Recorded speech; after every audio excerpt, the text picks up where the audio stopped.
Thank you. Good morning, and at 10:01, we're going to call the meeting to order. At this time, we'll look for any public comment for items not appearing on the agenda. Would anybody have any public comment at this time?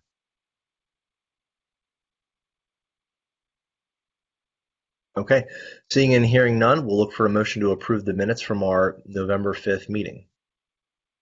Motion to approve the minutes from November 5th. Second. It's been moved and seconded. Any final discussion on the minutes? Hearing none, seeing none, all in favor say aye. Aye. Aye. Aye. Motion is carried. Under COVID-19 planning and response, we're going to be turning this over to Margaret for discussion about extending the contract officially with AMI. Yes, thanks very much. The action item in front of you this morning is to extend the contract with AMI Healthcare to provide one additional week of COVID-19 testing at the Nittany Mall site to take us through Saturday, November 21st. The amount of the extension is $70,502, and we would be amending our current contract to include this additional week. So I would look for discussion and approval of this item. Thank you, Margaret. Any discussion on this further? We did discuss this at our Tuesday, November 10th meeting at the Willowbank building, but any further discussion on this or question? No. Not really. I notice we are listing, of course, the gross expense of $70,502, but due to savings on the testing coming in a little lower than budget, I think the net number is noticeably smaller, but that's all I have to say. Yes, that's accurate and a good point. The net to the county will be about $40,000. The contract extension will say $70,502, but when we work out the accounting, it will be less than that. Okay. Would there be a motion? Motion to approve the contract with AMI Expeditionary Healthcare. Second. It's been moved and seconded. Any final discussion on this? Questions? Hearing and seeing none, all in favor say aye. Aye. Aye. The motion is carried. The motion is carried. Thank you, Margaret. And we'll stay with the recipient agreements, and we'll stay with you, Margaret.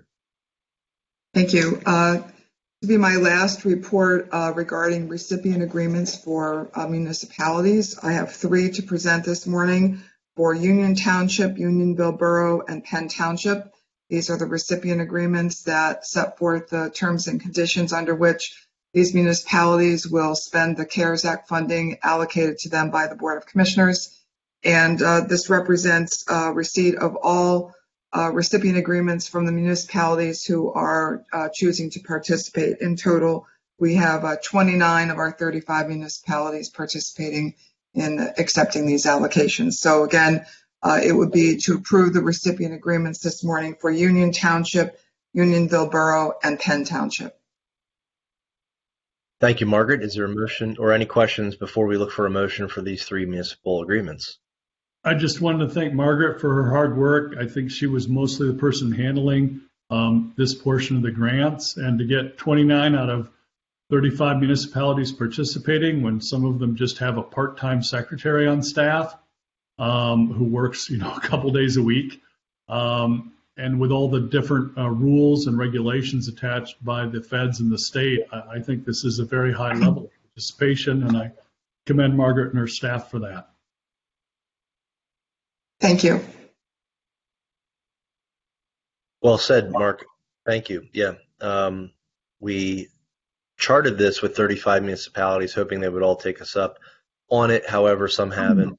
So to get that many across the finish line is excellent. And the work is not done where we still need to get reimbursements from them and all of that. So, but absolutely, this is, we're in a good place here as we enter into mid-November. So thank you, Margaret. Appreciate it very much.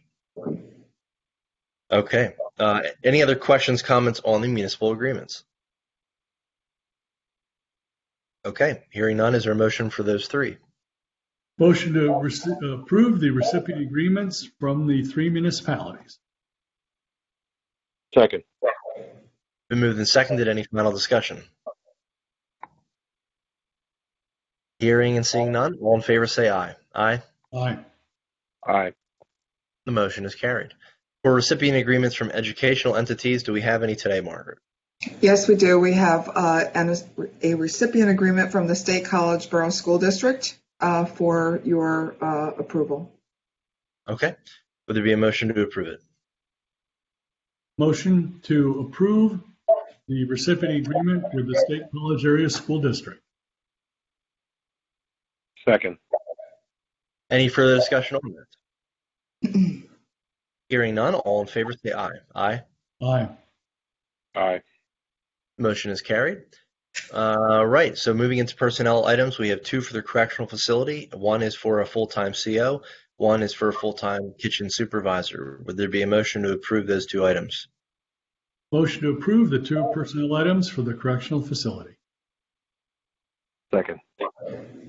Any further discussion on these? Hearing none, all in favor say aye. Aye. Aye. The motion is carried. For transportation, we do have one, which is to consider the approval of a personnel requisition for a full-time vehicle operator, 80%. We do have Dave Lomison with us. Dave, anything you'd like to add to this item? Yes, good morning. Thank you. Yeah, at this time, Mr. Wallace was a gentleman that we recalled last week from furlough, and he's since decided to resign his position. He's been furloughed for several months, and just as he feels he wants to remain home during this crisis and doesn't really want to come back out into the public. So his position is open. However, I would like to not post that at this time and leave it vacant until after the first of the year, and then reevaluate potentially posting it then, having the latitude maybe to do that if we see a need. Right now, we're okay as long as I don't have any more people get sick or injured where they need to be off long term. So if we could just maybe approve it and then hold it for a while, that would be great. Okay, so we would still post, but we would essentially be not hiring until potentially 2021. Okay. We wouldn't post it until 2021, till Dave let us know to post it. He just wants it approved so he can fill it when he's ready. Okay. All right. Any questions before we look for that motion? Okay. Would there be a motion? Motion to approve the personnel requisition for a full-time vehicle operator in transportation. Second. All those in favor say aye. Aye. Aye. Aye. Aye. Motion is carried. Okay. Thank you very much, Dave. Thank you all very much. Okay. Next on the item would be to turn it over to Carrie to discuss our this item with PCCD. Hi, Carrie. Yes, good morning. Thank you. I'm just here to request the board consider signing an award letter to the Pennsylvania Commission on Crime and Delinquency for a grant in the amount of $130,000 for our intermediate punishment. This is a grant that we get yearly. It was delayed this year due to COVID, so it is retroactive back until July 1 of this year, and it will expire June 30th of 2021. So I'm just looking for the board's approval to sign the award letter to accept these funds. Okay. Thank you, Carrie. Any questions on this? That sounds great. Margaret, can you double check with Tom to make sure that we do have that in the budget? If we didn't, that'd be a pleasant surprise, but probably already in there. I think, Tom, are you on the phone, on the call?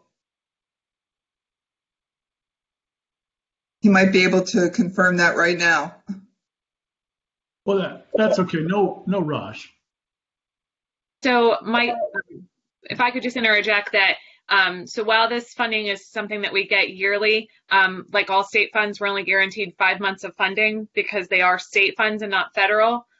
This is something that probation works into their budget as well, because some of this money goes to fund the DUI court probation officer and then the deputy chief position, a portion of the funds. And the bulk of this is going to treatment related costs, so inpatient, outpatient services like that.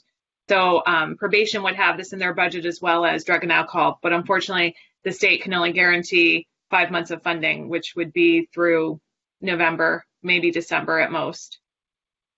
So that the actual confirmed number is 130 times 5/12. Correct. All right. Yeah, that is correct. Okay. All right. Any other questions on this? Okay. Hearing none, we do have a motion and a second. All those in favor say aye. Aye. Aye. Okay. All righty. Discussion items, executive sessions. I don't think we have any there. I will say the one thing, and this would be maybe just to Commissioner Dersham, the chair of our elections board, is if we do not have a recount, we'll know by noon today if we have a recount. If we don't have a recount, I don't think there'd be any need for us to meet as an election board. But if we do have a recount starting potentially next week, as early as actually it could be as early as tomorrow, but likely it'll be next week. We may want, I might suggest we meet as a board of elections this afternoon, maybe at 4:30. We are advertised to meet on Thursdays as needed, but it would be good to maybe put some things in place to figure out when we're going to do that and go from there. So that would be my only suggestion before we look to adjourn today. But I don't know what the other members' thoughts would be on that.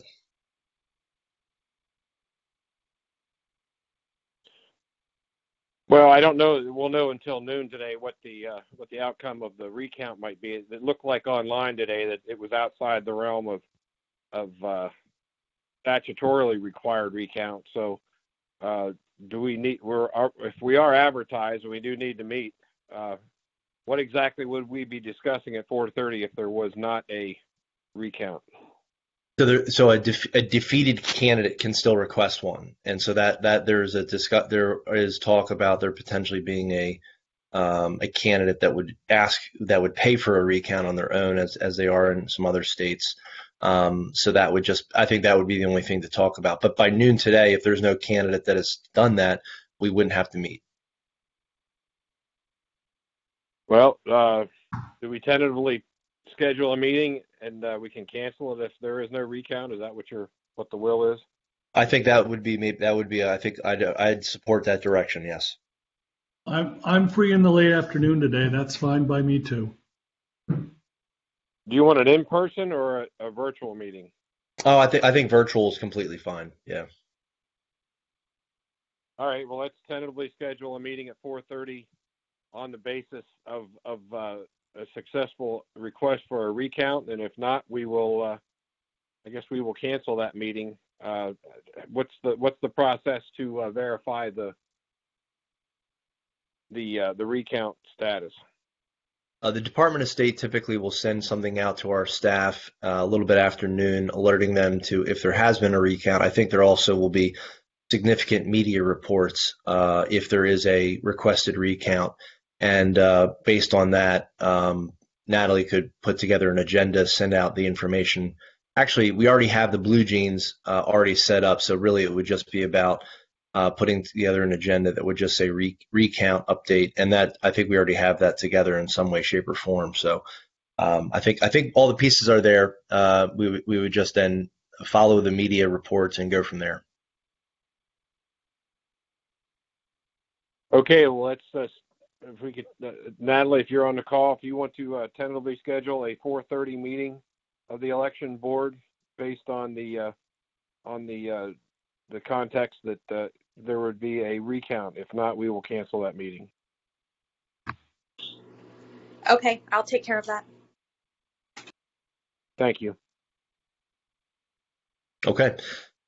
All right, excellent. All right, and any other discussion we wanted to have before we take any press questions at this point? Okay, all right. Any members of the media that have joined us, if there's any questions today, feel free to ask at this point.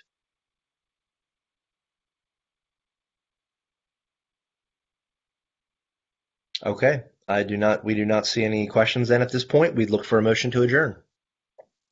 Motion to adjourn at 10:16. Second.